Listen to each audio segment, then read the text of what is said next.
ಬಾಬ್ರಿ ಮಸೀದಿ ಧ್ವಂಸ ಪ್ರಕರಣದ ತೀರ್ಪು ಸ್ವಾಗತಾರ್ಹ ಎಂದು ಬೆಳ್ತಂಗಡಿ ಶಾಸಕ ಹರೀಶ್ ಪೂಂಜಾ ಹೇಳಿದರು. ಅವರು ಬೆಳ್ತಂಗಡಿಯಲ್ಲಿ ಮಾಧ್ಯಮದೊಂದಿಗೆ ಮಾತನಾಡಿ, ಲಕ್ನೋ ಸಿಬಿಐ ಕೋರ್ಟ್ನಿಂದ ಮಹತ್ವದ ತೀರ್ಪು ನೀಡಿದೆ.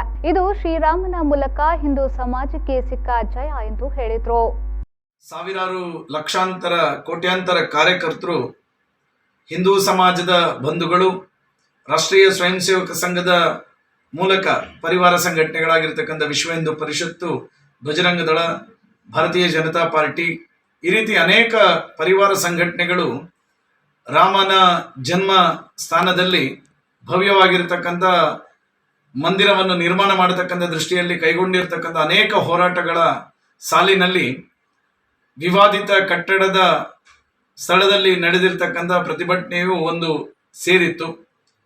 ಪ್ರಾಯಶಃ ಆ ಸಂದರ್ಭದಲ್ಲಿ ಆಕ್ರೋಶಭರಿತವಾದಂತಹ ಸಮುದಾಯ ಸಮಾಜ ಆ ಕಟ್ಟಡ ನೆಲಕ್ಕುರುಳಿಸ್ತಕ್ಕಂಥ ಸಂದರ್ಭದಲ್ಲಿ ಇದ್ದಂತಹ ಒಂದಷ್ಟು ವ್ಯಕ್ತಿಗಳನ್ನು ಅಪರಾಧಿಗಳು ಎನ್ನುವಂಥ ದೃಷ್ಟಿಯಲ್ಲಿ ಅವರ ಮೇಲೆ ಮೊಕದ್ದಮೆಗಳಿತ್ತು.